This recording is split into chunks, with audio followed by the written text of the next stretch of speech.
Pengertian obligasi. Obligasi adalah surat utang jangka panjang menengah atau panjang yang dapat dilakukan penandatanganan berisikan perjanjian dari pihak yang melakukan penerbitan obligasi yang menyatakan akan melakukan pembayaran upah atau komisi berupa bunga ataupun kupon di waktu tertentu. Karakteristik obligasi yang memiliki antara lain ada tiga. Yang pertama bunga, nilai nominal, dan jangka waktu jatuh tempo. Yang pertama itu bunga adalah obligasi yang memiliki bunga yang tidak tetap atau mengambangkan yang besarnya bergantung pada nilai suku yang berkembang di pasar. Dan yang kedua itu nilai nominal, merupakan besar nilai yang akan dibayar kembali pada saat obligasi jatuh tempo. Dan yang ketiga itu obligasi memiliki jangka waktu jatuh tempo tertentu, yaitu tanggal yang di saat besar nilai obligasi perlu dilakukan pelunasan oleh sesuatu entitas. Jenis-jenis obligasi ada dua. Yang pertama obligasi pemerintah atau ORI.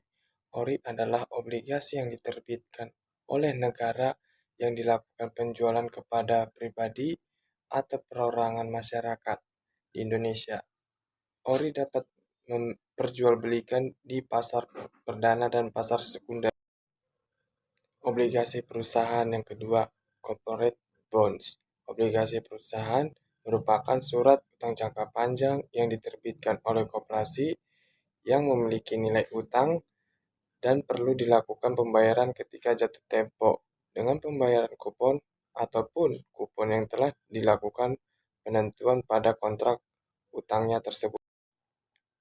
Zero coupon bonds atau zeros adalah obligasi yang wajib ditawarkan dengan nilai yang jauh lebih kecil dari nominal dan tidak dilakukan pembayaran kupon sama sekali. Contohnya, PT Bentala melakukan penerbitan zero coupon bonds zeros dengan nilai 1 juta dan usia 5 tahun. Harga awal obligasi ditetapkan 497.000. Dengan kata lain, berdasarkan harga tersebut, bonds yield to maturity sebesar 15%. Total bunga yang dibayarkan selama umur obligasi sebesar 1 juta dikurang 497 sama dengan 503.000. Berikutnya ada obligasi bunga mengambang. Obligasi suku bunga mengambang terjadi ketika besaran kupon yang harus dibayar menyesuaikan terhadap suku bunga yang berkembang di pasaran.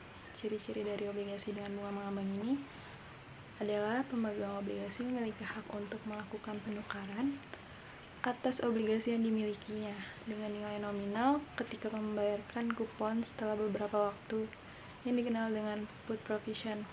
Yang kedua, yaitu besaran kupon rate memiliki batas minimal serta maksimal. Adapun nilai-nilai obligasi yang terdiri dari pertama nilai maturitas, kedua nilai pasar, dan yang ketiga nilai intrinsik. Nilai maturitas atau maturity value yaitu nilai yang akan diterima oleh pemegang saham atau obligasi pada saat tanggal jatuh tempo obligasi. Untuk obligasi, nilai ini juga dikenal sebagai nilai nominal atau par value. Yang kedua, nilai pasar, yaitu harga saat ini di mana suatu aset, obligasi, saham, dan lain-lain diperdagangkan di pasar terbuka. Nilai pasar bersifat dinamis dan dapat berfluktuasi sepanjang waktu, bisa lebih tinggi atau lebih rendah dari nilai intrinsik atau nilai nominalnya. Dan yang terakhir ada nilai intrinsik. Nilai ini sebenarnya atau sejati dari suatu aset yang dihitung berdasarkan fundamentalnya dan potensi pendapatan di masa yang akan datang, terlepas dari harga pasar saat ini. Meskipun nilainya lebih stabil daripada nilai pasar, perhitungan ini bersifat subjektif dan dapat bervariasi antar analisis. Maka rumus yang dihasilkan untuk mencari nilai obligasi yaitu dapat dituliskan sebagai berikut. Materi selanjutnya ada yield obligasi. Besaran yield sebuah obligasi mencerminkan banyak faktor. Faktor mempengaruhi obligasi secara umum. Penentuan struktur suku bunga dapat dilakukan dengan memperhatikan elemen-elemen berikut ini. Yang pertama ada suku real. Adalah elemen pokok yang digunakan sebagai penentuan suku bunga tiap surat utang yang tak perlu melihat jangka waktu jatuh temponya. Yang kedua ada tingkat inflasi. Peluang inflasi di masa mendatang akan sangat mempengaruhi besarnya suatu suku bunga. Dan yang terakhir ada resiko suku bunga. Obligasi jangka panjang memiliki resiko kerugian lebih besar sebagai akibat perubahan suku bunga dibandingkan dengan obligasi jangka pendek. Baik, saya akan menjelaskan dari jenis harga obligasi. Jenis harga obligasi ini terbagi menjadi 3, yaitu ada obligasi premium, obligasi diskonto, dan obligasi par. Obligasi premium yaitu kondisi di mana harga pasarnya ini lebih besar dibandingkan nilai nominal. Hal ini terjadi jika kupon lebih tinggi dari suku bunga pasar. Lalu yang kedua itu ada obligasi diskonto. Kondisi ini di mana harga pasarnya itu lebih kecil dibandingkan nilai nominal. Hal ini terjadi jika kuponnya ini lebih rendah dari suku bunga pasar. Lalu yang terakhir itu ada obligasi par, yang dimana kondisi harga pasarnya itu sama dengan nilai nominal. Hal ini terjadi jika kupon sama dengan suku bunga pasar. Lalu saya akan menjelaskan dari interpretasi hasil. Jika harga pasarnya itu 1 juta dan nilai wajarnya ini lebih tinggi dari harga pasar, investor itu sebaiknya membeli obligasi karena harganya murah dibandingkan nilai wajarnya. Tapi jika harga pasarnya 1.100.000, nilai wajarnya lebih rendah, investor ini sebaiknya menjual atau menunda pembelian. Lalu selanjutnya saya akan menjelaskan dari contoh kasusnya.